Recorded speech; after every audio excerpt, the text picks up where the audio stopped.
There we are. We are live. So 1 second for me to let some people on X know about it. Okay. Let me know, and I will do the same once you're Basically, ready. what I do is I go to Ready Go Law on X, and I just retweet it. That's all I do. Okay. My internet is not great today. Can anyone hear me? Is the volume Yeah. okay? Yes. Hi, Chuck. Good to see you. Cool.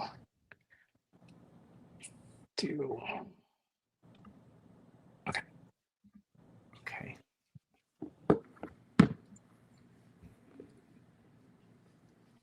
Okay, so welcome to Let's Talk Immigration. Today is December 17th, 2025. Today, we do the show every Wednesday, but today is special because lots of developments going on in immigration. I have two special guests. To my right, maybe not for everybody, is Rabia, one of our senior paralegals. Hi, everyone. She will be playing the guitar today. Maybe not. Okay. And then also Chuck Go, one of our senior attorneys. Our senior attorney. Hey everyone. Okay. So what has happened since our last show was December 10th. So what's happened since December 10th is President Trump has issued a new proclamation, as he does. And so let's jump into that and discuss it a little bit. It's on the White House website. This is the wrong one. See where it says June 4th? I have made a mistake. Go to news, presidential actions, proclamations, December 16th. And Rabia, you're really good at describing how this one's different than the one for June. Do you want to explain to everyone? Let's look at the message straight from hell, yeah? Yeah. Yeah, so I think it's already clear to everyone that many countries have been added. I believe we're at 39 now. Is that correct? I'm not sure. I thought it was 35. I heard 40. Okay, way too many countries to believe that this is actually as claimed due to security concerns only, and way too many people. The main differences, the main exceptions that we saw in the June 4 proclamations were that immediate relatives of United States citizens, spouses, parents, minor children, were given an exception from the ban, as well as Afghan special immigrant visa applicants who basically qualify for a visa because they supported our military in war operations and need protection from supporting us in the past, and now we are not there anymore. So those two very large groups were given an exception and are no longer. So it's basically just a full ban on immigration. Is there any exception that one of you two are aware about that is a category and not just a very specific minor group? Well, it's a specific minor group, and that is ethnic and religious minorities inside Iran. It is still an exception. So if you are a member of an ethnic and religious minority inside Iran and you are applying for an immigrant visa,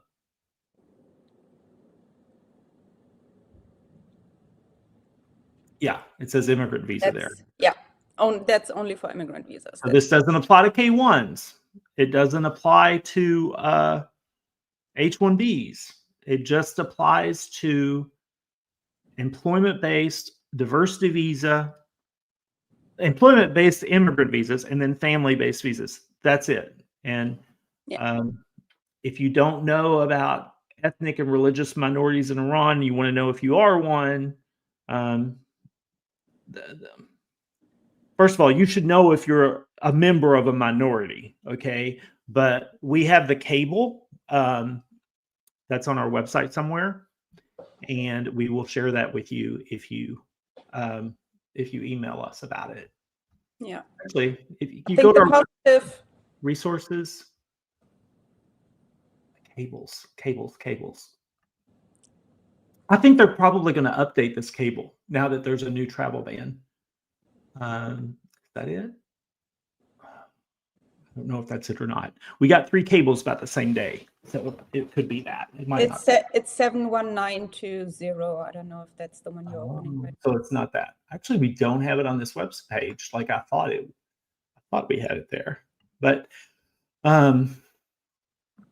it's passed around a lot. I've shared it on Telegram. We got it in litigation. I think every Iranian is aware of it by now. The good thing about this cable is it's not limited to a specific visa category. So any immigrant visa applicant, if in this category, could submit their documentation, right? Right. And what this cable is Secretary Rubio giving consular officers the instructions on who is eligible for this minority exception. And he lists examples, like if you're one of these minorities. In other words, Supreme Leader, look, you qualify for an exception to the travel ban because you're a minority in Iran. Pretty crazy. But the most of the questions we get on this are like, what evidence do I need to qualify? And I don't think it's so much as evidence based upon the consular officer believing that you are authentically a member of the minority. And so do give all the evidence that you have. Right? Yeah. Okay. So by the way, if you have questions, drop them in the comments and we'll get to questions after we talk about what's going on this week. So what about the national interest exception that's gone now too? Great question. Oh, no, it's not gone, but it was always illusory. Why did I delete? So what Chuck brings up is in June 4th proclamation, there was a national interest exception, but we have not seen anybody that got one. Now, in the December 16th national interest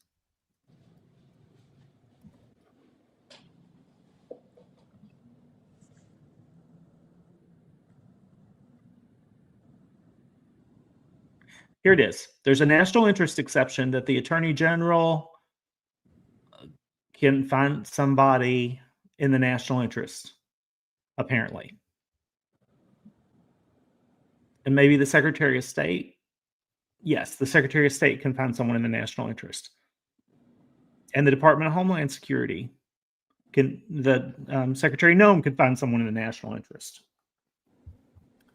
I don't know who that would be. My problem since we have the cables on that as well. My main problem with this national interest or claiming to have a national interest exception is really we saw that the State Department gives guidance to the consulates that a visa chief, in order to get approval for a national interest waiver, basically has to personally vouch for the applicant. And since a consular officer that has any close relation to an applicant couldn't interview that applicant, I don't see a scenario in which a consular officer would want to put their job on the line to make a referral for a stranger.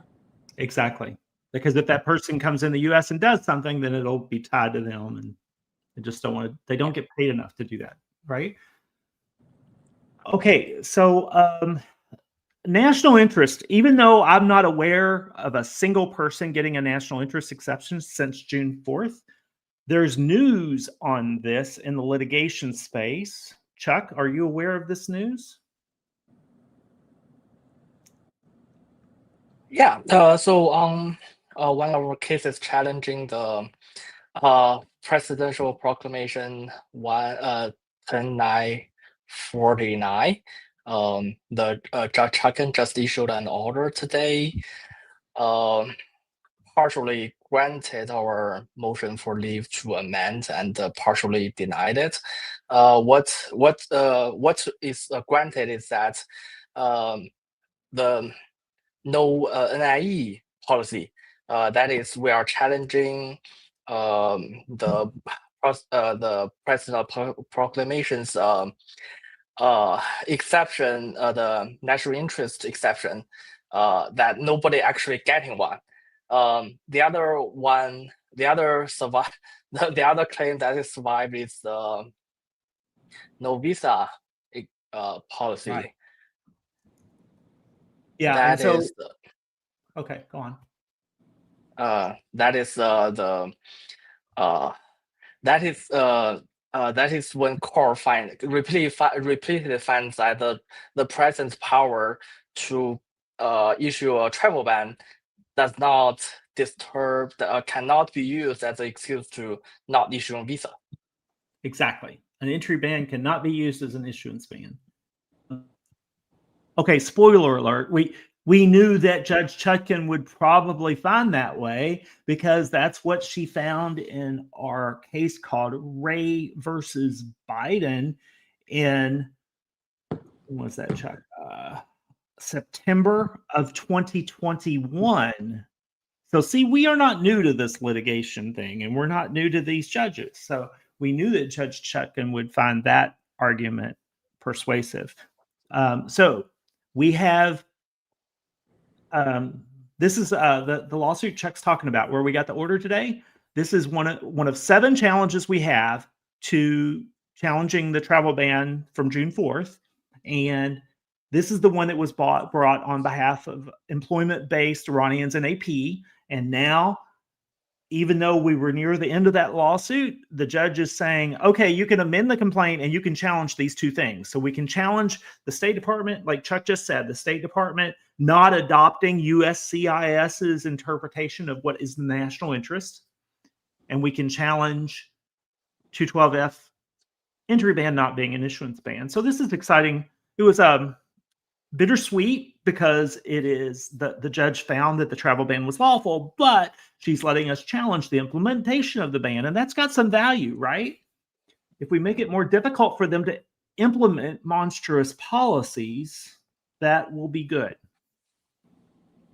Okay, that's my point of view. So we've talked about the new travel ban. So many victims of this new travel ban, not only from the new countries, but there were a lot of Iranian fiancés who had given up on the fiancé route, moved heaven and earth to get married, and now they're IR1 category, and they also have a new ban. Not only Iranians, everyone who was in the Exactly. first group since June. Yeah. I got an email from this guy in Burma today. Oh my gosh, such a, like, he started over the process. There's kids involved. It's so sad. And for a lot of people, what this means is you will face indefinite family separation. And if you want to know how long, Trump is president for more than 3 years, and we don't know who's going to replace him. It could be somebody worse. So a lot of people, I'm saying, like, if you've got a plan B country, it's not going to hurt my feelings if you look into it.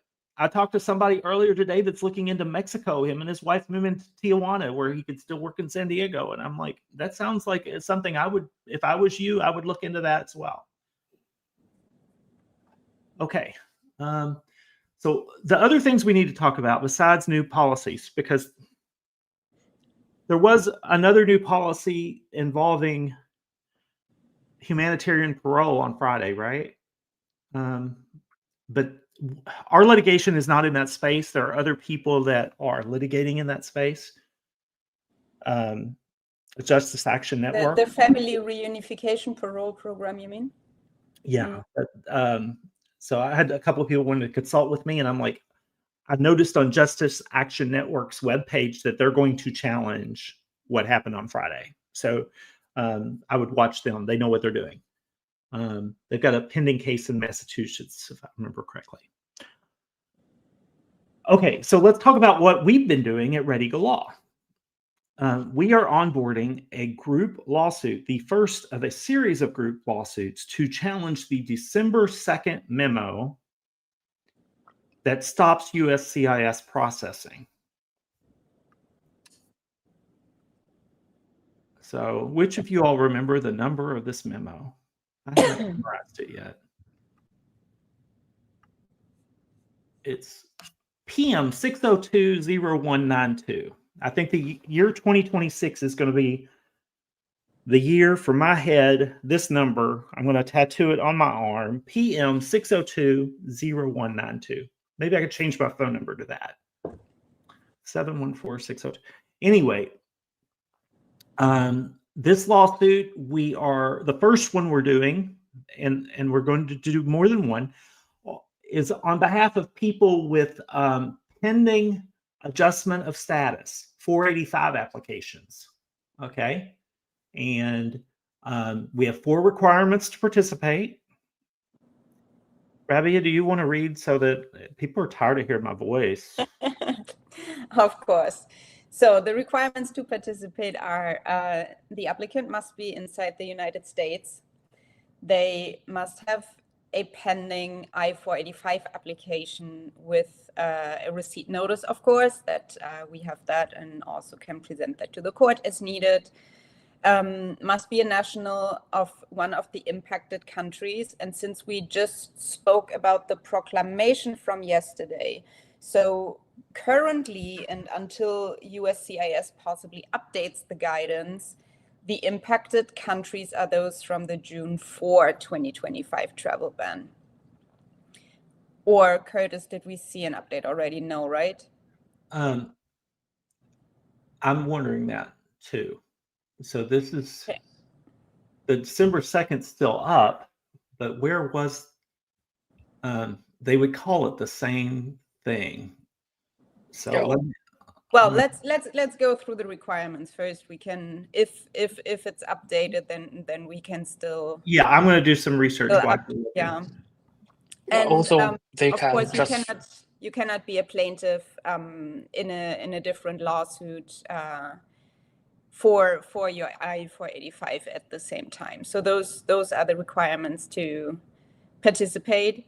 And I believe, Curtis, because I've seen that question a lot, and you probably too, it would be beneficial if you explain why, even though there's maybe an underlying I-130 or I-140 pending, why it's still okay to participate for the I-485 lawsuit, because that's the end goal, right, that applicants have in mind. Right. The pending 765.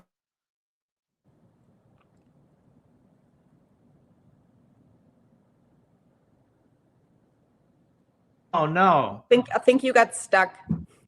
I know. I've got bad internet today. So we might need to make the show a little shorter because of that. So there are other people offering group lawsuits that are offering to challenge all your grievances, all the policies that you don't like, both memos, both proclamations, whatever. We go in narrow and do what we can that we have achievable. Okay, so I think that we've got a very good December 2nd memo, paragraph 2. That's what we're going to do. Okay. Yeah, since Curtis cut off there for a minute, so the goal is to have the lawsuit straightforward, that there's a clear relief that the judge can order, right? Mm-hmm. Mm-hmm. Let's check it. Let's skip to questions,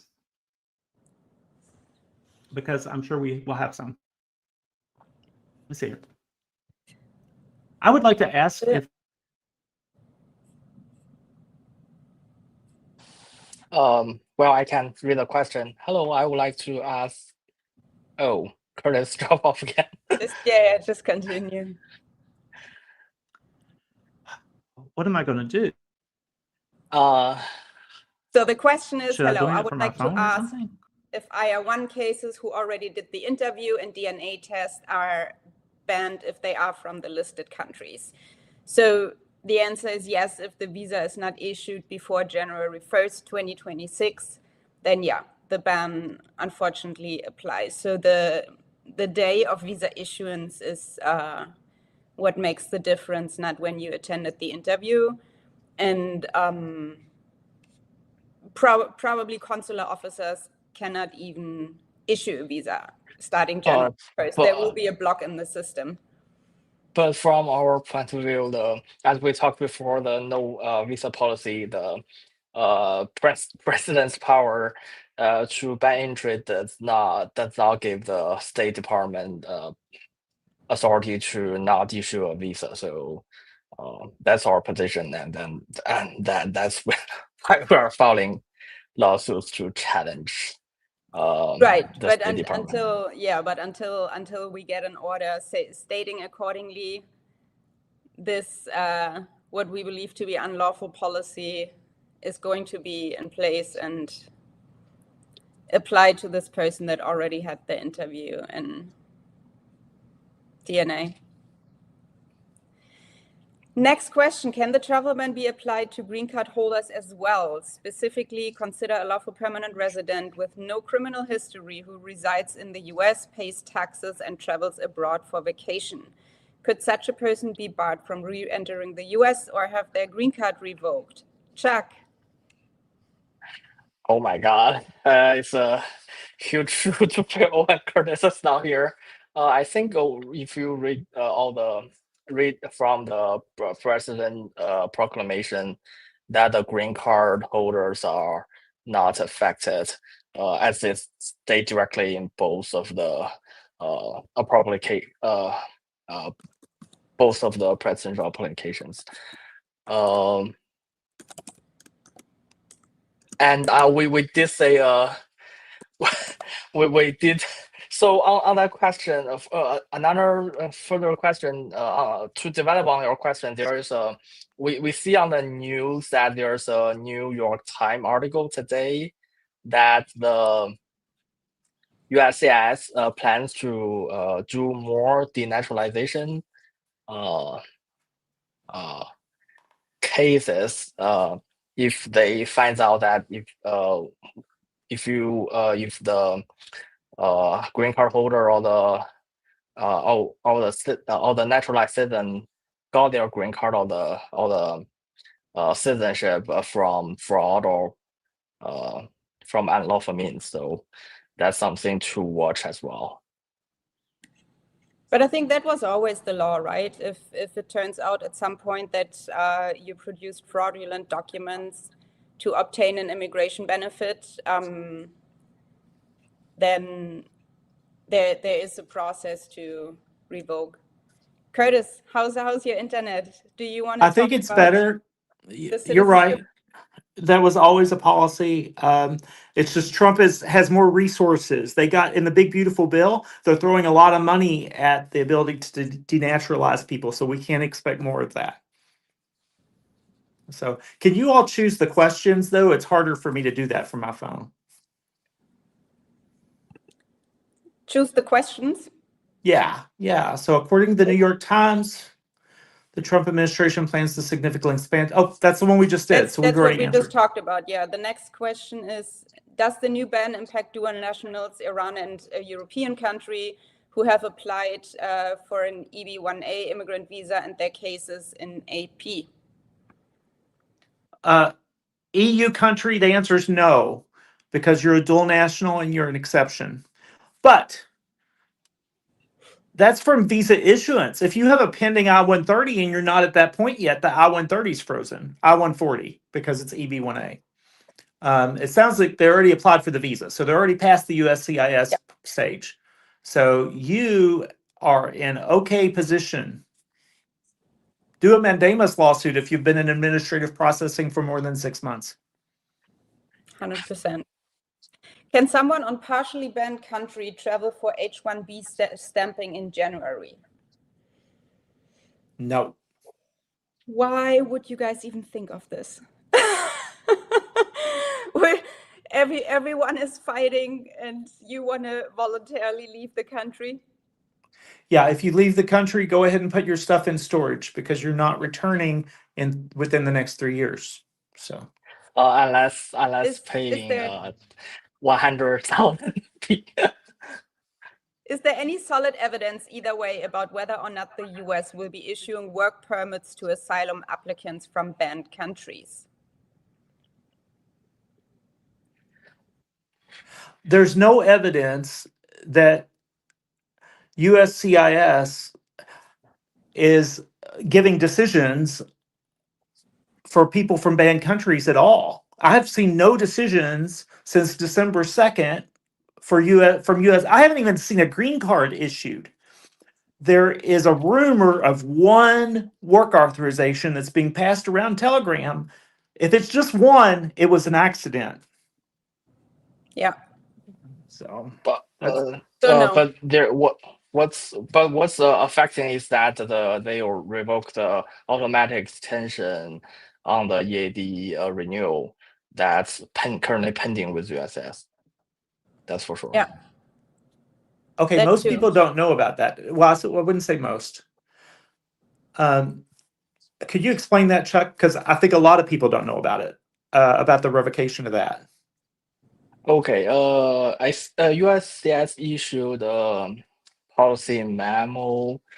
Let me check real quick. We could do another question while you're looking that up. Rabbi, do you want to choose one?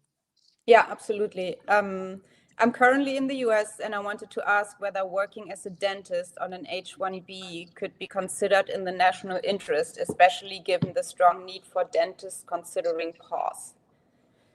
What do you, Zara, are you saying something's wrong with our teeth? What? No, I'm sorry. That's not funny. Okay. No one has got a national interest exception yet, so I don't think you're going to be the first one. I'm sorry. Also, well, no, there's no also. I have not seen any national interest exceptions, and neither has any other immigration attorney. That just hasn't happened. So it's not realistic to expect that. Yeah. The next question is about the DV 2021 lawsuit that is over and has been over, so we'll skip that. If we file with you at sorry, go ahead, Chuck. Yeah. So on the policy memo, I was discussing earlier. That's December 4th. December 4th policy memo from USCIS PA 2025-27, updating certain employment authorization document validity periods. So before this policy memo, as long as you file your EAD application, renew application in time, you are automatically given 180 days to work while the EAD renewal application is pending.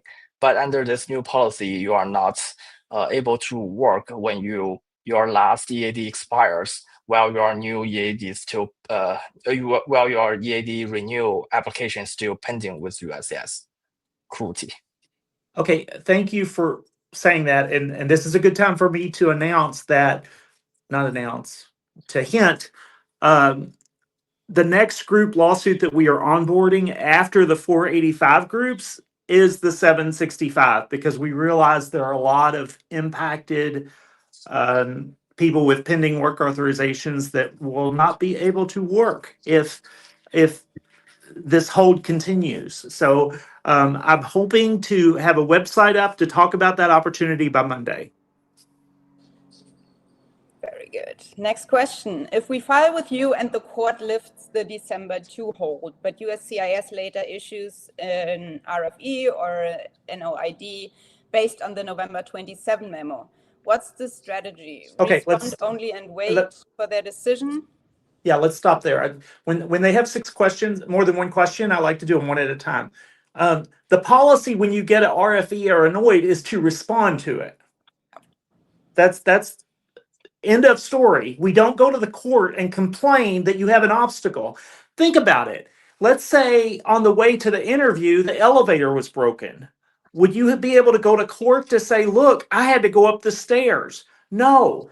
Every obstacle does not give you a cause of action before a court. You have to be injured. To use federal courts, you have to be injured. And getting an RFE or annoyed, in my view, is not, well, in court's views, is not an injury.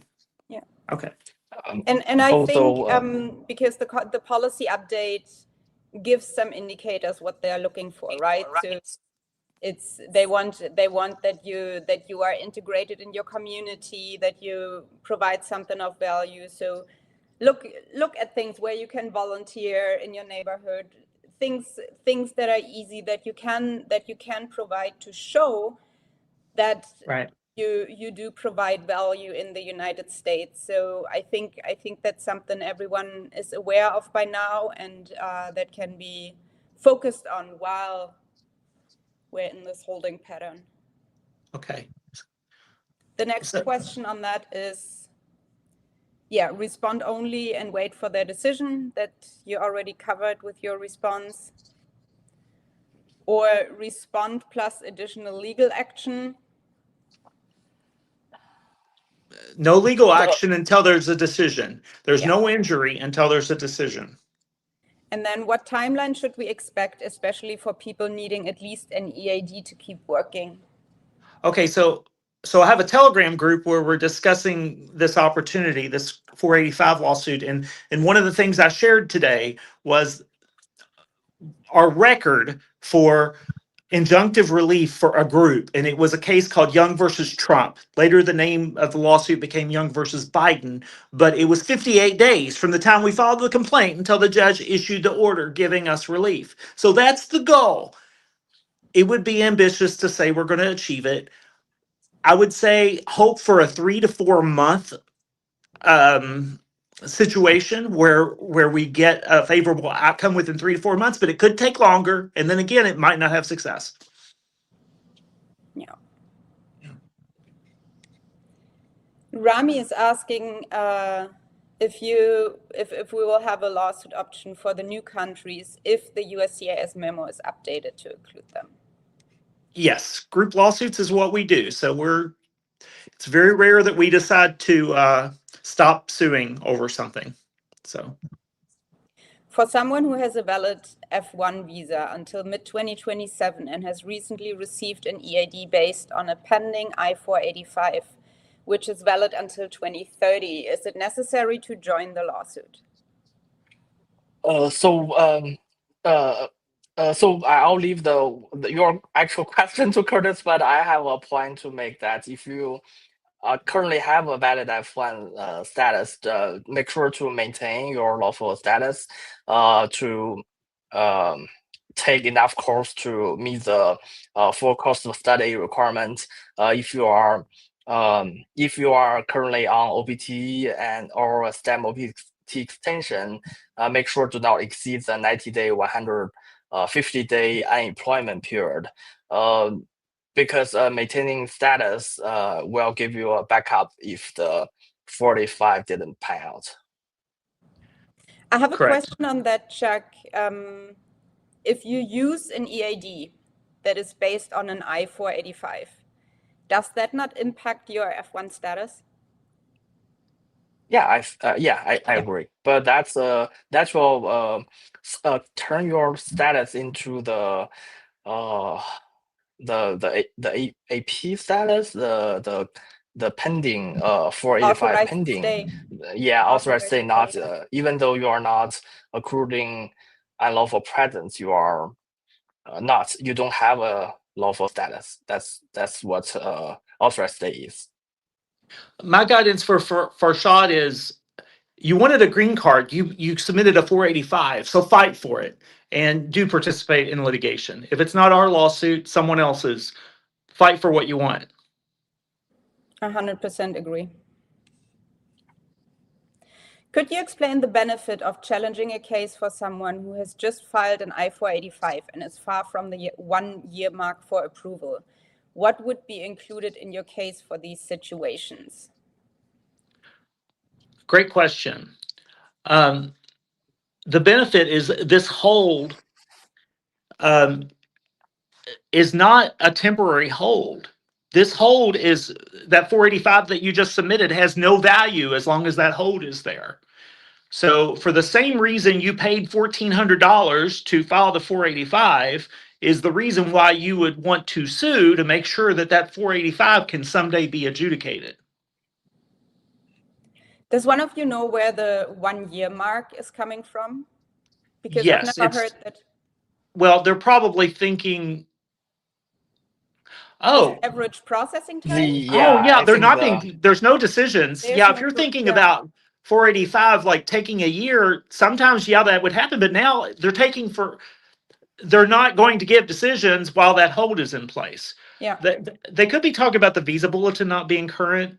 And I don't care if the visa bulletin's current or not. You could still participate because the odds that a government attorney will go to the trouble to understand the nuances associated with a visa bulletin that's on the other side of our lawsuits, it's not going to happen. It took me as an immigration attorney a year to figure out how the visa bulletin works. I don't think that a government attorney is going to figure it out just for this case. To summarize what Curtis says, it's not a problem of an unreasonable delay, undue delay. It's a problem of unlawful withhold. Yeah, exactly. Okay, and they are withholding from day one since the memo. Yeah. All right, Curtis, do you still have the proclamation open? Oh no, you are not on. I'm outside. So Abdirahman is asking, in section 6 of the proclamation is divided in 2. Please explain. Let's see here, section 6.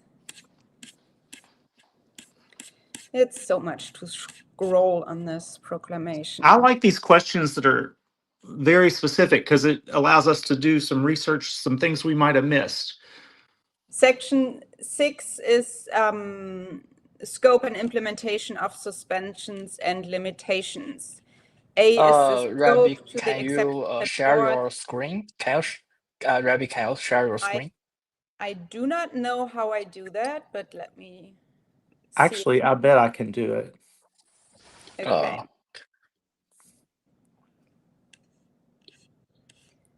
But I'm not sure what the question is about this being split in 2 because it has. What words are you looking for, multiple. person? Let me see if they commented what words they're looking for. They have not. We could skip this question because I don't see what split in 2 means either. Yeah. Okay, let's go on to the next. Jordan. Thank you for taking the time to answer. How terrifying that my HPs who have applied for asylum will not be able to import themselves when their HP status and associated work paper expires. Yes. Hi, Jordan. I know Jordan. In case anyone wants to know, yeah, we know. I do not know, Curtis, do you recall, are we looking at a asylum challenge for USCIS as well? So interesting question. So we have an interest list and it's got like 800, 900 names on it of people that are interested in litigation to challenge this December 2nd memo. Something very interesting, only a handful of those names want to challenge a delay in their 589 application. And I think part of it's because, do you really trust this administration right now? Maybe it's just better to chill. And I get that. So if we do a 589 group case, which we might, it will not be first. It probably would not be till February or March. Okay. But Jordan, if you do know larger groups, the interest list for us is very important to determine priorities, right? So if you do want to share the link and folks sign up, we promise to keep that list to ourselves. We are not ICE and accidentally leak internal data. Right. Abdirahman is asking if an applicant from a banned country with an interview on January 20 can still get a visa. No. No. But it would be helpful if we knew the context of the nationality, because if they're dual national, they could qualify for that exception. If they're Iranian, they could qualify for the other exception with the minorities. So. Yeah. Then Shaba is asking, any idea why the EB3 rest of world visa bulletin is this slow? So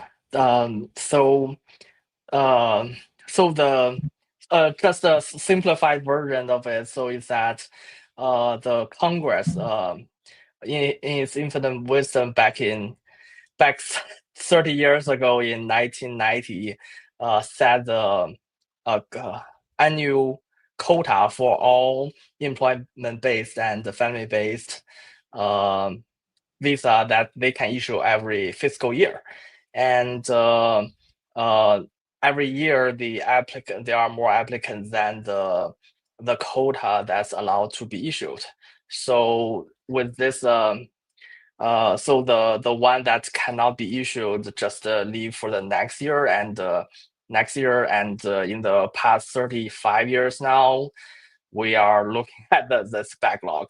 So in my opinion, the only way to clear the backlog is for the Congress to act to give more Increase the caps. Yeah, increase the annual cap, but I don't see that's happening soon. No, So, but if Shaba, I'm elected to Congress, you understand that it's going to be introduced. There's going to be a bill to increase the caps. Shaba, I'll try to do the simplified version that Chuck promised and didn't deliver. You basically have more EB3 rest of world application for every single visa that is available in that category. So that's why the visa bulletin is moving and not progressing month by month. Correct. For someone who has a valid F1, I think we already had that question. Yes. Mustafa is asking, why are they descheduling N400 interviews after sending out interview days? Because processing and decisions are suspended.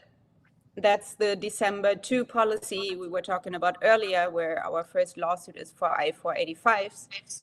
But the same counts for N400s. So if you are from one of the 19 countries in the proclamation from June 4, nothing is going to move for you.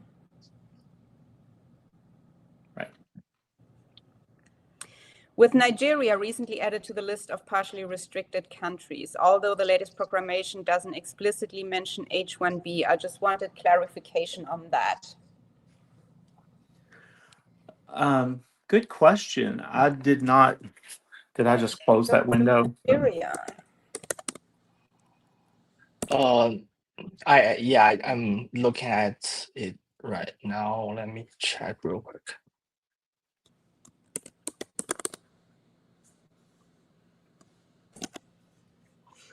Oh, it doesn't. It's not all categories. It's just B1, B2, F, and M, and J. Yeah.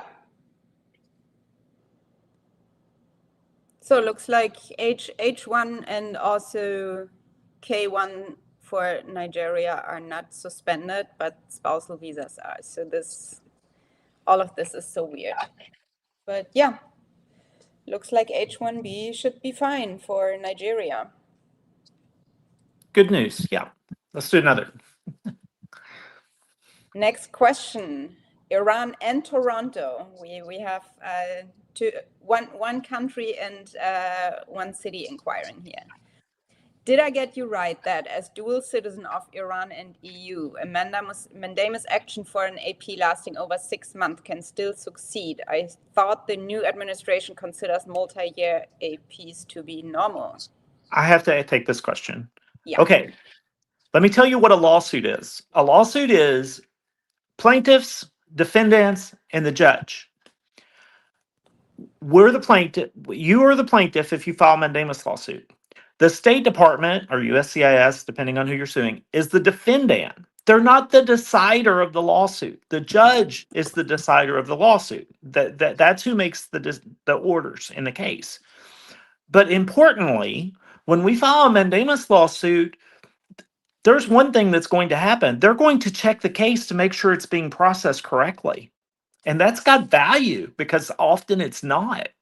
And that's the only way you can get them to check the case to make sure it's being processed correctly.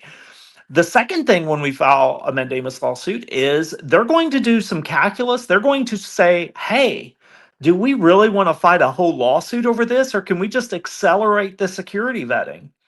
Often, the State Department decides at some point to accelerate the security vetting instead of fighting until the end because they don't want to go all the way to the end of a lawsuit. If we beat them at the end of a lawsuit, they have to pay attorney fees. They don't want to do that. So at some point during the lawsuit, hopefully early on, they decide to make the lawsuit go away. It's called mooting the lawsuit by giving us what we want. So I recommend anytime after 6 months that you file a mandamus lawsuit. Obviously, if you wait till the delay is longer, the odds are going to be better. I started out this year in January winning a motion for preliminary injunction in Maryland for a visa applicant who had been in AP for 6 years. And the judge said, yes, I have a problem with this. This is an unreasonable length of time. I think the judge would have said that much earlier. I don't think they needed to wait that long. So I think anytime after 6 months, file the lawsuit. I agree. And just to add to that, just today, I actually spoke to a US citizen who is sponsoring an Iranian spouse. And we had talked a few months ago, and they were thinking about filing a mandamus and decided to just wait a few more months in hopes that administrative processing will clear on their own. And I believe there's lots of regret now because there would have been a realistic chance in 90 days or so that the State Department maybe did see that the case was just catching dust and just would have adjudicated it to make the lawsuit go away. So yeah, let's do another question. I feel like waiting is never great because things can only get worse. Mustafa, we spoke about that earlier, the canceled interview for N400. I'm a citizen who applied for my mother in the Ivory Coast. Will this new ban affect her case? What's your mother's nationality? So it really depends what passport she has. I think Ivory Coast is not on the list. But let me look. No, it's not. No. So it depends on the passport that you have and not the country where you live in.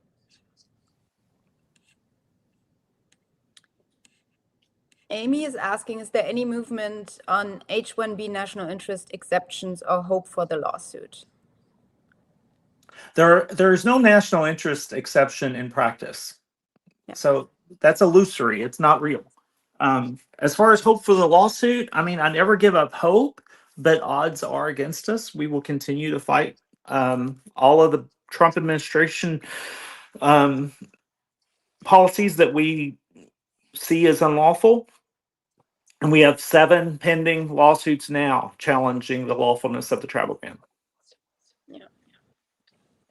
Omid is asking when we're considering a lawsuit for canceled oath ceremonies. Yes. That's an interesting one. Okay, this is a really interesting question. I've reached out to every single individual that signed the interest list with this situation because it's a really unique opportunity. There is a section of law, 1447B, that allows us to go before a federal judge and say, hey, it's been 120 days since their USCIS interview and they want to be citizens. And the federal judge can say, stand up, hold up your hand, swear that you're a citizen, and make them a citizen. Federal judges have the power to swear you in to be a U.S. citizen. So with this particular, we might do groups of people in this situation because I've signed up on the interest list if you haven't already. But I've already got a few different courts, including San Francisco, where we've got more than 2 people. So we could put you together, maybe save some money, and do a lawsuit where you just all 3 of you show up at court one day and hopefully get sworn in. Yeah. Mustafa is asking if Pakistan is included in the list of 90 countries. So we're up to 90 now. I think if it would be 90 countries, Pakistan would probably be on the list, but we are still well below that. So no, Pakistan is not on the list from yesterday. I would Good like answer. to weigh in that there's probably only 200 countries in the world. I think it's completely possible. H1B. I think it's completely possible that they hit 90 countries in the next 3 years, though. Yeah, unfortunately. Also, international airports, we don't need those anymore because we're doing the North Korea approach. We're going to just buckle down and see what it's like as hermits, right? Anyway. Yeah. I'm sorry. I realize a lot of people are in pain, and I shouldn't be trying to have fun with this. It's just the only way I can make it through. I always say I use sarcasm to cope, and that's really what we're doing here. If we know anyone from partially banned countries from the first proclamation, which is now a few months old, who has traveled for a visa stamp and returned to the US without any problems? No. I do not. I tell everyone not to travel. I don't know about you guys. No. And I know what you're thinking. You're thinking the scope of that proclamation said that it only applies to people outside the U.S. on June 9th. And so you're like, we were inside the U.S. The scope doesn't apply to you. Apply to us. Well, that's not the way the State Department has looked at it. And so I had a couple people that were going, I have a little Telegram group for a couple people that were going to sue over this. And the rug got pulled out from under them with the new proclamation. What that means is it's no longer viable because the new proclamation kind of resets the clock, and they've been outside the U.S. So do not leave the U.S. if there's any way you can avoid it. We have Valaba, the mom. He's petitioning, or she is petitioning, in Ivory Coast. So she's Ivorian. Ivory Okay. Coast is not on the list. She's not impacted by the travel ban. Yeah. A U.S. trained physician, due to the $100,000 fee, cannot join the job. If we have any viable alternatives. Are we saying the nationality here, or are we guessing? It doesn't matter. Right. If you're talking, I think. Yeah, the nationality doesn't matter for the H1B proclamation. well, it matters if No, you're. but for the viable alternatives. Oh, okay, yeah. So Amy, if you want, provide your country. Maybe Curtis starts a second business with the job referral program. Oh, British. Okay, so you don't have to worry about travel ban. You just have to worry about the $100,000 fee. We were going to do a lawsuit about that $100,000 fee, and then when they reassessed how they were doing it, it didn't make sense for us to do the lawsuit because now it's kind of being absorbed by the employers, and we don't typically represent employers. We represent these applicants, the people. Yeah, but if you want to have an individual lawsuit, we're able to represent you to sue the State Department on that, or the president on that. Yeah. We have Cheyenne asking, with an I-140 petition pending 22 months, if he should file a complaint and what outcome he can expect. So Cheyenne, as of December 2nd, your delay has become irrelevant because everything is halted. That's what Curtis has been talking about earlier.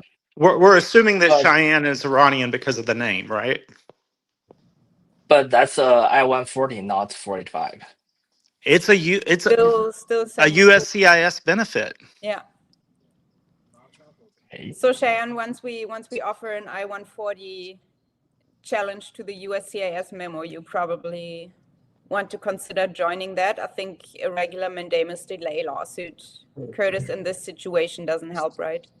No, you're just saying that the delay is unreasonable, and even if the judge agrees with you, it doesn't solve the problem of removing the barrier, which is the hold. So you need a lawsuit that challenges a government policy, and ideally also aggressive motion practice. Yeah. Mustafa is circling back on the descheduled oath as Pakistani citizen. That's true. I've seen a lot of descheduled oath and also interviews for Pakistanis in Texas. I guess, Curtis, should he just sue after the 120 days? Yes, I've seen that too. That's really strange. It's almost like the USCIS officers don't have a map or something. I don't know. But yes, reach out to us about litigation on that situation. Yeah. Research ENT is asking, I was about to submit an I-140 for EB1B through my university, who would be the employer, when these two memos happened. I have an H-1B for another year. Would you advise to move forward with the EB1B application now?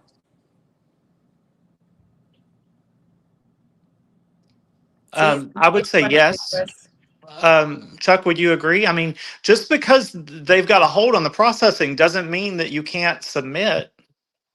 Yeah. Also, I don't know how strong your case is. So, if you are eligible, definitely go for it. Also, I'm not sure whether you are also considering AIW. That's viable too. So it's different. So your employer can file AIW for you. That's AIW EB2. But you can also file it yourself. Besides, immigration green card application, remember to maintain your status, given that the H-1B presidential proclamation is also there. Avoid travel and maintain your H-1B status.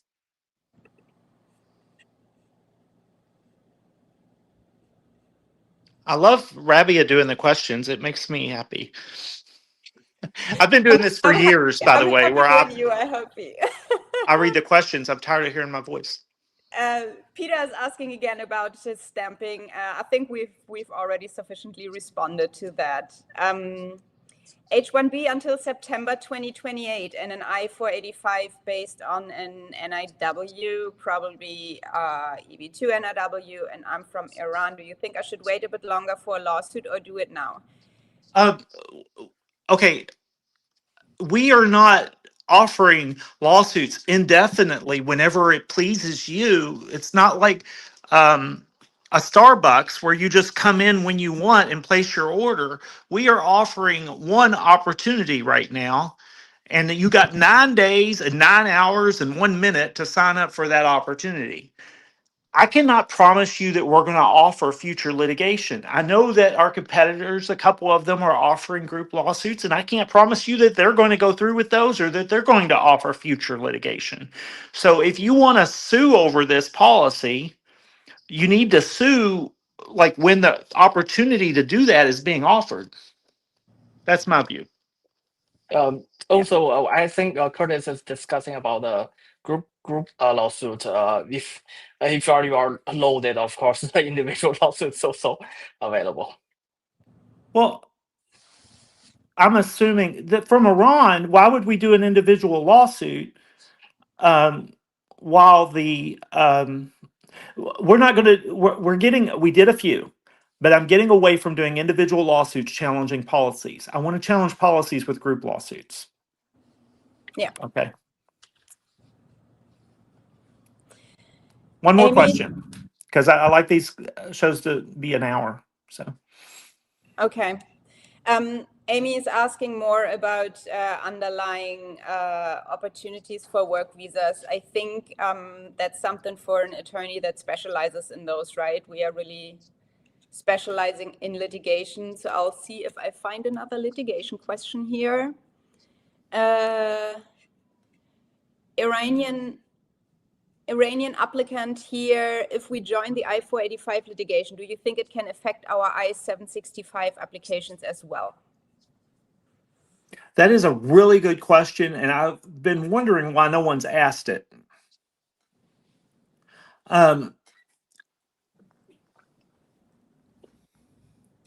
If we have, okay, there's a few different things that can happen in a lawsuit. A judge can issue an order giving us relief. If the judge issues an order saying that the proclamation cannot, not the proclamation, the December 2nd policy doesn't apply to our plaintiffs and isn't specific about how, well, then they can't apply it in any way on any application. Also, if the judge issues an order that says that the policy shouldn't apply to you, and since the benefit was unreasonably delayed while it was unlawfully withheld, the USCIS is compelled, like the judge orders USCIS to give decisions within a 30-day period is what we're going to ask for. And you have a green card, the 765 doesn't matter. So that's why I'm focused as this first case on the 485s, because if you have both, which is better? Would you prefer a green card or would you prefer work authorization, right? So I understand that there's a scenario where the 765 is better than nothing, but and if that's the way you feel, then maybe don't do the 485 lawsuit. Wait a few weeks. I think next week probably we'll announce the 765 lawsuit. But if I was you, I'd want the green card. And that's all. That's all the questions. Yeah. So thank you, Chuck and Rabia. This was so wonderful to have a show with help, especially with my internet problem. What's weird is my phone is on the Wi-Fi. It's like my computer doesn't like the internet. I don't know. Thank you for having us. Yeah. And thank you all for joining. Let's remove that question when we end. There we go. Okay. So thank you, audience. Hoda Hafez. Goodbye. Adios. See you later. Take care of yourself. Have a Bye-bye. good week. Good week.